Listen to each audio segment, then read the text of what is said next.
Truth has been exposed. Diana never wanted to put an end with Charles despite of a crowded marriage. It's been reported Diana never wanted her marriage to end that way and desperately wanted her crumbling relationship with Charles to work. And in her bombshell 1995 Panorama interview, she made a telling remark that hinted she didn't want to divorce. In the interview, she talked about Charles's extramarital relationship with Camilla Parker Bowles and famously claimed there was three of us in this marriage. The fairy tale love story soon grew apart, an experience that was particularly painful under the ubiquitous eyes of the world's tabloid media. Diana and Charles announced a separation in 1992, but they continued to carry out their royal duties.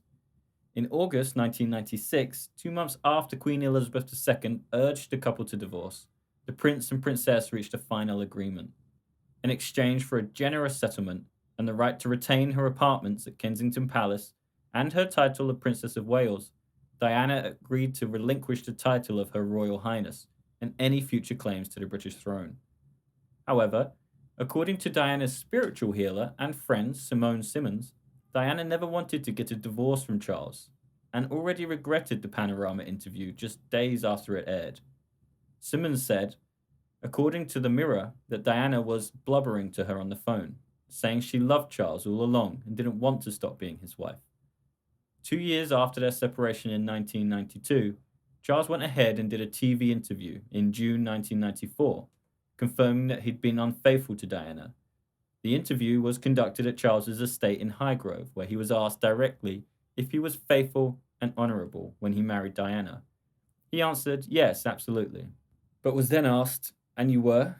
And said, yes, until it became irretrievably broken down, us both having tried. She said, I think like any marriage, especially when you've divorced parents like myself, you'd want to try even harder to make it work, and you don't want to fall back into a pattern that you've seen happen in your own family. I desperately wanted it to work. I desperately loved my husband, and I wanted to share everything together. And I thought that we were a very good team. Princess Diana certainly benefited from her marriage to Prince Charles. It's how she came to be the mother of her two beloved sons, Prince William and Prince Harry. She lived in opulence and had the time and money to devote to causes near and dear to her heart. Diana also lost a great deal, however. Her privacy, her struggle with bulimia, maybe the most famous eating disorder in history, her pride, her dashing prince was in love with and notoriously carrying on an extramarital affair with Camilla Parker Bowles, and her dignity, her heartbreak, and her own extramarital affairs were all publicized in the news.